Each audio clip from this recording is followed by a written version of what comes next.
नमस्कार, न्यूज 18 मध्य प्रदेश छत्तीसगढ़ देख रहे हैं आप। मैं हूं आपके साथ प्रशांत कटारे और बुलेटिन की शुरुआत अहम खबर के साथ। खबर भोपाल से, जहां कमलनाथ के बंगले पर बैठक शुरू हो गई है। कांग्रेस विधायक दल की ये बैठक इस वक्त चल रही है। विधायकों के पहुंचने का सिलसिला जारी है। राज्यसभा चुनाव को लेकर ये महत्वपूर्ण बैठक इस वक्त पीसीसी चीफ कमलनाथ के आवास पर चल रही है। आज विधायक दल की बैठक में लक्ष्मण सिंह भी पहुंचे। हालांकि बैठक शुरू होने से पहले ही लक्ष्मण सिंह वापस लौट गए और कल जो बैठक हुई थी विधायक दल की, उसमें लक्ष्मण सिंह मौजूद नहीं थे। आज लक्ष्मण सिंह पहुंचे जरूर, लेकिन बैठक शुरू होने से पहले ही वो वापस लौट गए। क्या बात हुई, क्या चर्चा हुई, साफ नहीं है, लेकिन बैठक शुरू होने से पहले ही वो बाहर जरूर निकल गए। गाड़ी में बैठकर वापस रवाना हो गए। तो ये दो तस्वीरें आप टीवी स्क्रीन पर देख पा रहे हैं। कमलनाथ के बंगले पर कांग्रेस विधायक दल की बैठक शुरू हो गई है। विधायकों के पहुंचने का सिलसिला अभी भी जारी है। राज्यसभा चुनाव को लेकर यह बैठक बेहद महत्वपूर्ण मानी जा रही है। कल भी विधायक दल की बैठक हुई थी और उस बैठक में 4 विधायक मौजूद नहीं थे। केपी सिंह, लक्ष्मण सिंह, हिना कांवरे और कुणाल चौधरी चूंकि कोरोना पॉजिटिव हैं, उनका रीजन समझ आता है, लेकिन बाकी के रीजन जरूर साफ नहीं थे। और आज इनमें से लक्ष्मण सिंह पहुंचे जरूर हैं बैठक में, लेकिन बैठक शुरू होने से पहले ही वो निकल गए। तो ये बड़ी खबर है, अहम खबर है। कमलनाथ के बंगले पर कांग्रेस विधायक दल की बैठक शुरू हो चुकी है।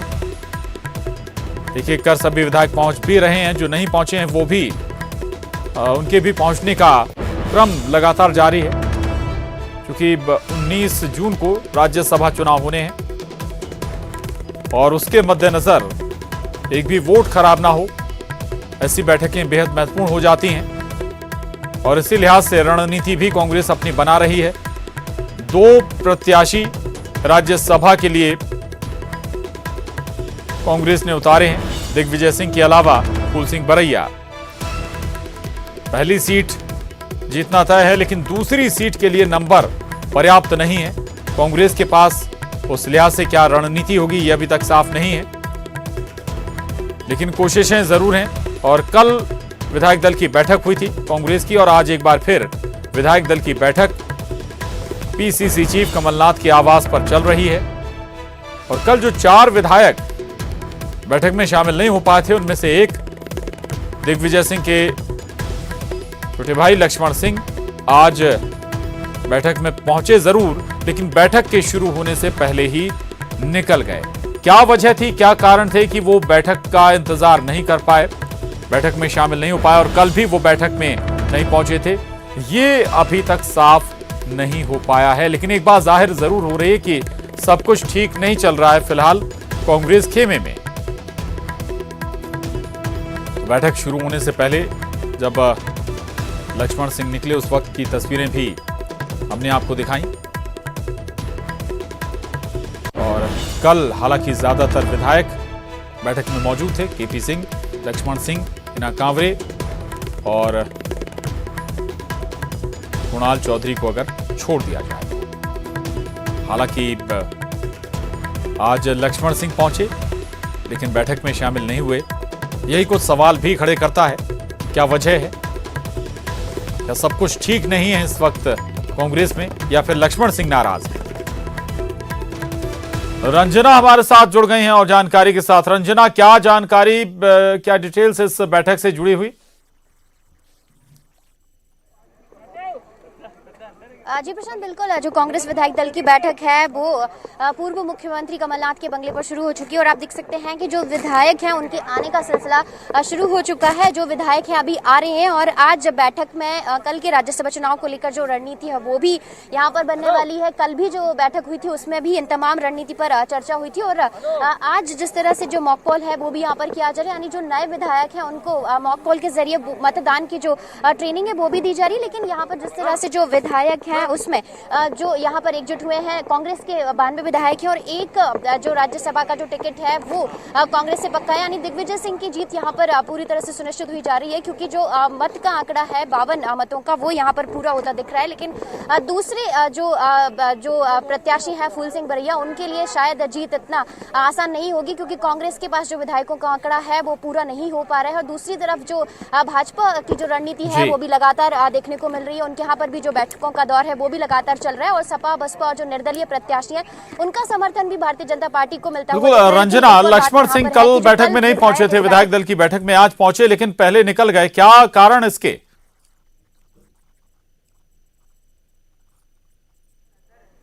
जी प्रशांत, बिल्कुल कल वही मैं बताना चाह रही थी आपको कि कल जो विधायक है लक्ष्मण सिंह वो नहीं पहुंचे थे, केपी सिंह नहीं पहुंचे थे, लेकिन आज वो दोनों विधायक यहां पर पहुंचे हैं और केपी सिंह फिलहाल अभी मौजूद है बैठक में, लेकिन जो लक्ष्मण सिंह है वो गए और कुछ ही देर वहां पर रुके और उसके बाद वो वहां से रवाना हो गए। ऐसे में जो उनकी शुरुआत से ही जो नाराजगी है वो भी देखी जा रही। हालांकि अभी फिलहाल जो कांग्रेस है उन्होंने अपने तमाम जो विधायक है उनके लिए बहब जारी कर दिया है, क्योंकि क्रॉस वोटिंग की जो आशंका रहती है उसके जरिए ये बहब जारी किया गया, यानी सभी को मतदान में कल उपस्थित होना होगा। अगर क्रॉस वोटिंग होती है तो सदस्यता पर भी संकट गहरा जाता है। ऐसे में जो विधायक हैं उनकी नाराजगी पहले देखी जाती रही है, लेकिन कल ये क्लियर हो पाएगा कि आखिर वो किसके पक्ष में वोट दे रहे हैं, क्योंकि गाहे बगाहे वो अपनी नाराजगी तो दिखाते ही रहते हैं, लेकिन आज खुलकर ये सामने नहीं आ पाया है कि आखिर वो बैठक से सिर्फ चंद मिनटों में ही बाहर क्यों निकले, क्योंकि उन्होंने मीडिया से बात करने से फिलहाल इनकार कर दिया था। और ये जो उनकी नाराजगी है या फिर कोई और वजह है, ये थोड़ी देर से स्पष्ट हो पाएगी कि आखिर किन कारणों से वो बैठक में गए और उसके बाद बाहर निकले।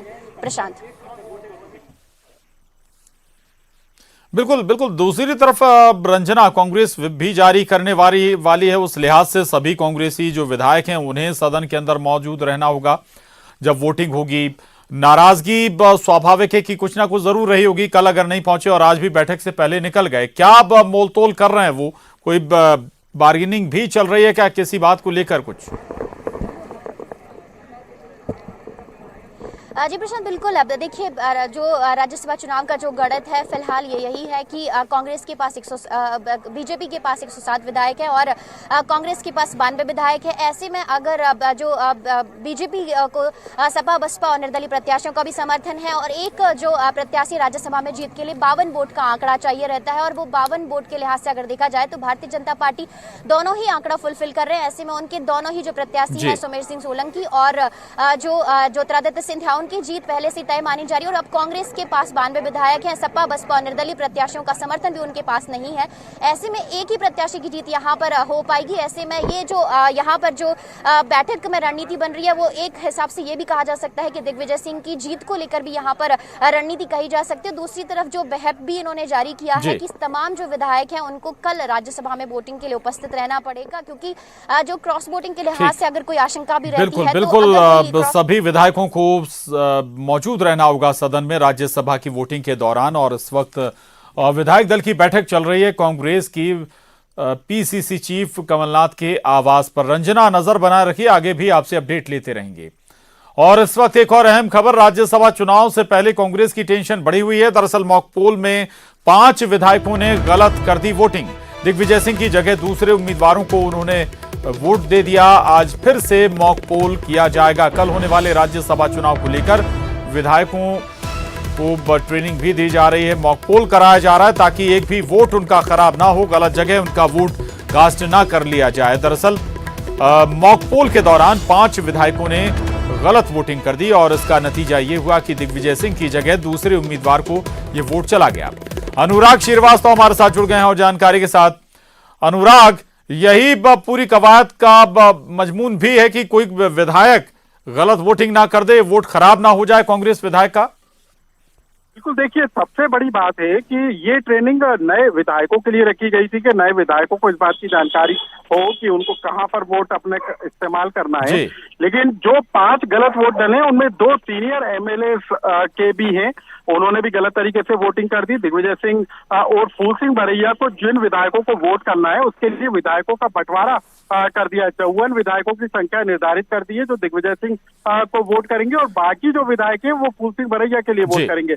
लेकिन दिग्विजय सिंह के पक्ष में जो वोट करने वाले विधायक थे उनमें से 5 विधायकों ने गलत वोटिंग कर दी। और यही आप अंदाजा लगाइए, राज्यसभा चुनाव के दौरान यदि ये विधायक गलत तरीके से वोटिंग कर देते हैं तो ऐसे में दिग्विजय सिंह भी राज्यसभा नहीं पहुंच पाएंगे। तो इस बात को लेकर विधायकों को ट्रेनिंग दी जा रही है। आज दूसरी बार मॉक पोल कराया जा रहा है और इस बात को अब उनको ताकीद किया जाएगा कि कहां पर उनको टिक लगाना है, कहां पर उनको साइन करना है। और अब पार्टी ने यह भी तय कर दिया है कि कल सुबह 8 बजे पीसीसी चीफ कमलनाथ के सरकारी निवास से विधानसभा सभी विधायक जाएंगे और उस दौरान अपना पेन और मोबाइल जो है वो पीसीसी चीफ कमलनाथ के सरकारी आवास में जमा कराया जाएगा, ताकि गलत तरीके से पेन का इस्तेमाल करने पर भी आपका वोट निरस्त हो सकता है। तो तमाम तरह की एहतियात है जो विधायकों को बरतनी है और उसी को लेकर कल ट्रेनिंग दी गई थी और एक बार फिर आज विधायकों को ट्रेनिंग दी जाएगी। और जब तक ये सुनिश्चित नहीं हो जाता कि विधायक सही तरीके से वोटिंग कर रहे हैं, तब तक उनको ट्रेनिंग का सिलसिला जारी रहेगा। बिल्कुल बिल्कुल, एक एक वोट यहाँ पर बहुत महत्वपूर्ण है और अगर कुछ भी गलत होता है तो फिर दिग्विजय सिंह की राज्यसभा जाने की कवायद भी खतरे में पड़ सकती है। शुक्रिया अनुराग आपका इस पूरी जानकारी के लिए। आगे बढ़ते हैं और अब बड़ी खबर ग्वालियर से है, जहां डबरा से कांग्रेस नेता कीर्ति सिंह कोरोना पॉजिटिव पाए गए हैं। कीर्ति की ट्रेवल और कॉन्ट्रैक्ट हिस्ट्री से अब हड़कंप मचा हुआ है। दरअसल दिल्ली में नेताओं और परिचितों से भी मिले थे कीर्ति सिंह। भोपाल में दिग्विजय सिंह और कमलनाथ के ओएसडी से भी कीर्ति सिंह ने मुलाकात की थी। डबरा में पूर्व मंत्री लाखन सिंह की बैठक में भी कीर्ति सिंह शामिल हुए थे। पूर्व मंत्री विजयलक्ष्मी साधो के संपर्क में भी आए थे कीर्ति सिंह। जिला प्रशासन ने सभी कलेक्टरों को जानकारी भेजी है। कीर्ति के संपर्क में आने वाले 11 लोगों की टेस्ट किया जाएगा। तो ये इस वक्त की बड़ी खबर है। सुशील कौशिक हमारे साथ जुड़ गए हैं। सुशील, वाकई में ये डराने वाली कॉन्ट्रैक्ट हिस्ट्री है कीर्ति सिंह की। कई बड़े दिग्गजों से इस ड्यूरेशन में वो मिले भी, मुलाकात भी की। बिल्कुल प्रशांत, देखिए कहीं ना कहीं हड़कंप मचाने वाली ट्रेवल और कॉन्ट्रैक्ट हिस्ट्री है। कीर्ति सिंह जो बीजेपी कांग्रेस के डबरा के नेता है, ये 1 जून को दिल्ली गए थे, उसके बाद वहां से 5 जून को भोपाल आए थे, 5 से 7 जून भोपाल रहे, उसके बाद 7 जून को डबरा आए थे। दिल्ली में इन्होंने कई कांग्रेस के मित्रों से, इसके अलावा परिचितों से मुलाकात की थी। जब 5 जून को वो भोपाल आए तो वहां पर उन्होंने पूर्व मुख्यमंत्री दिग्विजय सिंह, इसके अलावा कमलनाथ के ओएसडी सहित कई लोगों के संपर्क में वो रहे थे और उस दौरान उन्होंने तस्वीर भी खिंचवाई थी। तस्वीर में साफ नजर आ रहा है, ना तो मास्क पहने हुए है और दिग्विजय सिंह से बिल्कुल सट कर खड़े हुए कुछ उनको बता रहे हैं। इसके अलावा डबरा में आए तो डबरा में 10 जून को जो पूर्व मंत्री है लाखन सिंह, उनकी बैठक में भी कीर्ति शामिल हुए थे। इस बैठक में कई कार्यकर्ता थे।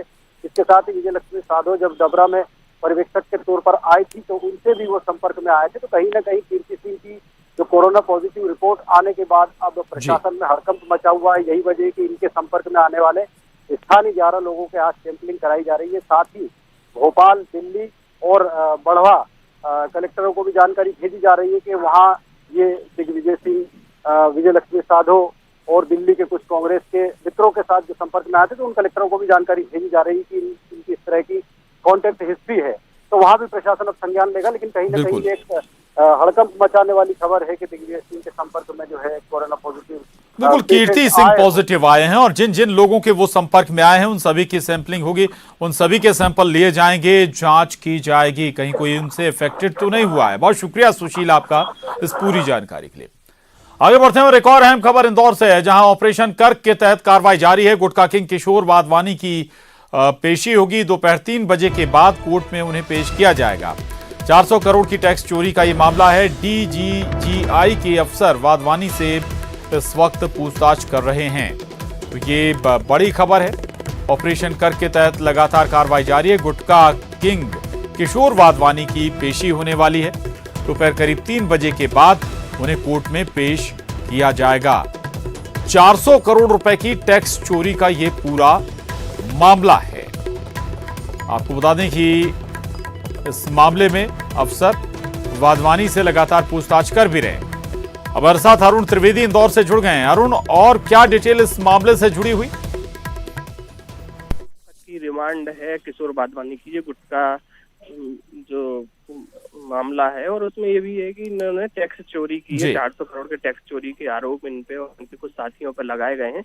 उसको लेकर आज कोर्ट में 3 बजे उनको पेश किया जा सकता है। हालांकि अभी पूछताछ जारी है और जो अधिकारी हैं वो लगातार इनसे पूछताछ कर रहे हैं कि कौन कौन से लोग इसमें और शामिल हैं और कहाँ कहाँ पर ये गुटखों की सप्लाई की गई थी। खासतौर से महाराष्ट्र में ज्यादा सप्लाई की गई। 70 से ज्यादा ट्रकों में गुटखा भरकर महाराष्ट्र भेजा जाता था। तो महाराष्ट्र और दूसरे राज्यों में कहाँ कहाँ पर इन्होंने गुटखा भेजा और किस तरह उन्होंने टैक्स की चोरी की, उन सब बातों का खुलासा होगा और आज उनको कोर्ट में पेश किया जाएगा। बिल्कुल बिल्कुल, आज कोर्ट में पेश किया जाना है वाधवानी को और डीजीजीआई के अफसर भी वाधवानी से लगातार पूछताछ कर रहे हैं। 3 बजे के बाद इनकी पेशी होगी। शुक्रिया अरुण आपका इस पूरी जानकारी के लिए। और एक बार फिर बता दें दर्शकों को कि 400 करोड़ की टैक्स चोरी का ये मामला है और इस मामले में लगातार जो विभाग है वो लगातार कार्रवाई कर रहा है। वाधवानी की आज 3 बजे के बाद कोर्ट में पेशी होगी। अगली खबर का रुख कर रहे हैं। खबर राजनांदगांव से है, जहां टिड्डी दल को खदेड़ने में 5 घंटे लगे। 5 फायर ब्रिगेड की टीम ने केमिकल का छिड़काव किया। कवर्धा जिले की ओर ये टिड्डी दल उड़ गए हैं। साल्हेवाड़ा के खारा गांव जंगल से टिड्डियों का दल भागा है। कवर्धा जिले में नुकसान की खबर भी है। तो टिड्डियों को भगाने के लिए फायर ब्रिगेड की 5 टीमें लगी रहीं और करीब 5 घंटे की मशक्कत के बाद राजनांदगांव से टिड्डी के दल को भगाया गया, खदेड़ा गया। 5 फायर ब्रिगेड की टीम ने केमिकल का छिड़काव किया। और अब एक और बड़ी खबर का रुख कर रहे हैं। बड़ी खबर कवर्धा से, जहां टिड्डी का दल उत्पात मचाया। टिड्डी के दल ने 4 से 5 किलोमीटर तक टिड्डियों का दल फैल गया। 50,000 हेक्टेयर जंगल को नुकसान का अनुमान लगाया जा रहा है। आज भी टिड्डियों को भगाने के लिए मशक्कत करनी पड़ी है। वन, राजस्व और कृषि विभाग की टीम मुस्तैद है। तस्वीरें भी देख पा रहे हैं। आखिर टिड्डी कितनी बड़ी समस्या इस वक्त बनी हुई है जंगलों के लिए, खेतों के लिए, खड़ी फसलों के लिए। तो कवर्धा से ये तस्वीरें, जहां टिड्डियों के दल ने जमकर उत्पात मचाया। 4 से 5 किलोमीटर तक टिड्डियों का दल फैल गया।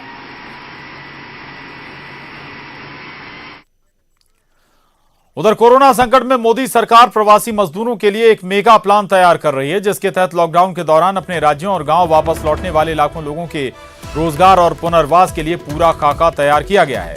इसे गरीब कल्याण रोजगार अभियान नाम दिया गया है। प्रधानमंत्री नरेंद्र मोदी 20 जून को इस योजना को लॉन्च करेंगे। प्रधानमंत्री नरेंद्र मोदी के नेतृत्व में केंद्र सरकार गरीबों, मजदूरों, किसानों के हितों के लिए कदम उठा रही है। चाहे वो 1.70 लाख करोड़ का गरीब कल्याण पैकेज प्रदान करना हो या 20 लाख करोड़ के पैकेज से आत्मनिर्भर भारत बनाने का संकल्प हो। अब इस नई योजना से सरकार का उद्देश्य कोरोना संकट काल में भी ग्रामीण भारत में रोजगार को बनाए रखना है। सुपरफास्ट 100 का जन सुरक्षा परिषद का अस्थायी सदस्य बना भारत। 192 में से मिले 184 वोट पाकर निर्विरोध जीता चुनाव। चीन के विदेश मंत्रालय का गलवान घाटी पर दावा करने वाले बयान के बाद भारत के विदेश मंत्रालय ने कहा कि ऐसे दावे करना सहमति के उलट हैं। 6 जून को बनी सहमति पर दोनों देश तैयार हुए। चीन और भारत के बीच हुए विवाद में रीवा का लाल दीपक सिंह शहीद हो गया, जिनका पार्थिव शरीर आज शाम तक रीवा लाया जाएगा। जवान के शहीद होने की खबर जैसे ही मनगवा थाना क्षेत्र के फरीदा गांव में पहुंची, शोक की लहर दौड़ गई। दीपक की पत्नी एवं मां का रो रो कर बुरा हाल है। बता दें कि दीपक की शादी नवंबर 2019 में हुई थी, जिसके बाद दीपक शादी के बाद उन्हें छोड़कर अपने तैनाती के लिए रवाना हो गए थे। शहीद जवान का पार्थिव शरीर आज छत्तीसगढ़ लाया जाएगा। दोपहर 1 बजे विशेष विमान से रायपुर पहुंचेगा पार्थिव शरीर। चीन से विवाद में शहीद हुआ था कांकेर का जवान गणेश कुंजाम। रायपुर में शहीद गणेश कुंजाम को अशोक चक्र देने की मांग उठी। जेसीसीजे के प्रदेश अध्यक्ष अमित जोगी ने ये मांग उठाई है। बड़ी खबर है, सीएम भूपेश बघेल से अमित जोगी ने मांग की है शहीद परिवार को 1 करोड़ की वीरता राशि देने की मांग। शहीद के परिवार को सरकारी नौकरी देने की मांग भी की है अमित जोगी ने। ये बड़ी खबर, शहीद गणेश कुंजाम को अशोक चक्र देने की मांग जेसीसीजे के प्रदेश अध्यक्ष अमित जोगी कर रहे हैं। सीएम भूपेश बघेल से अमित जोगी ने मांग की है शहीद परिवार को 1 करोड़ की वीरता राशि और शहीद के परिवार को सरकारी नौकरी देने की मांग जेसीसीजे नेता अमित जोगी ने की है।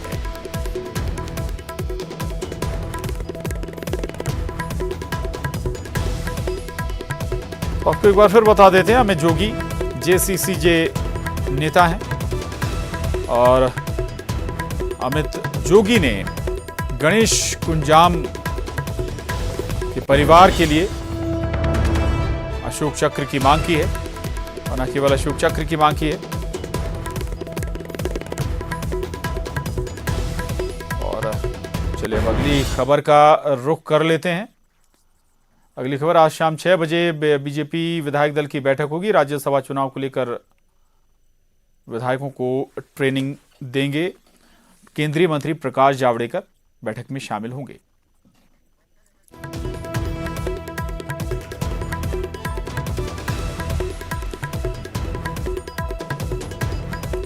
चलिए एक और बड़ी खबर इस वक्त हम आपको बता दें कि बीजेपी प्रदेश मुख्यालय में आज मंथन होने जा रहा है।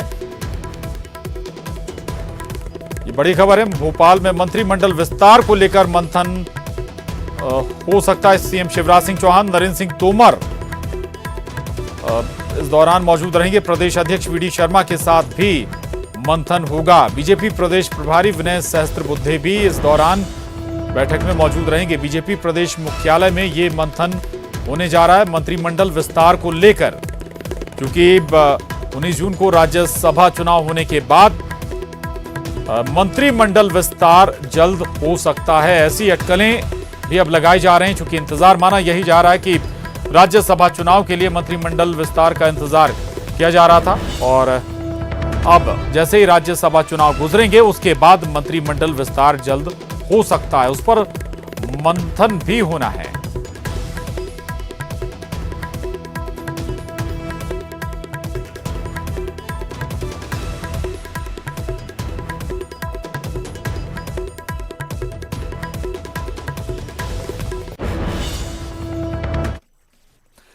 आगे बढ़ते हैं और मुंबई से इस वक्त की बड़ी खबर है। बांद्रा पुलिस स्टेशन पहुंची रिया चक्रवर्ती। सुशांत सिंह राजपूत की दोस्त रिया थाने पहुंची हैं। बांद्रा पुलिस अब रिया चक्रवर्ती से पूछताछ कर रही है।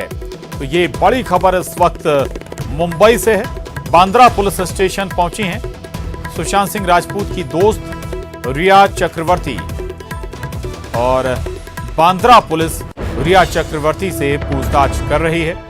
सुशांत सिंह राजपूत से जुड़ी जानकारी, उनके व्यवहार और तमाम दूसरे सवाल रिया चक्रवर्ती से बांद्रा पुलिस पूछ रही है।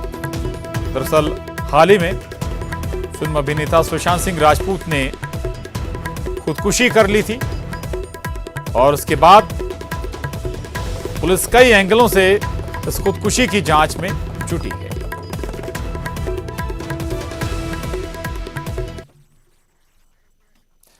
खबर सी और से, प्री मानसून की बारिश में पुल क्षतिग्रस्त हो गया है। सीप नदी पर बने पुल में दरार आ गई है। भारी वाहनों की आवाजाही पर भी रोक लगाई गई है। जिला प्रशासन ने ये रोक लगाई है। स्टेट हाईवे 22 पर यह पुल बना हुआ है। नसरुल्लागंज के पांडा गांव में ये पुल स्थित है। तो ये तस्वीरें भी इस वक्त आप देख पा रहे हैं। सीहोर से ये तस्वीरें सामने आई हैं। प्री मानसून की बारिश में पुल क्षतिग्रस्त हो गया है। सीप नदी पर यह पुल बना हुआ है जिसमें दरार आ गई है। कभी भी कोई बड़ा हादसा यहां पर पेश आ सकता है। भारी वाहनों की आवाजाही पर भी रोक लगा दी गई है। और इसके साथ ही बुलेटिन में बस इतना ही। खबरों का सिलसिला जारी है।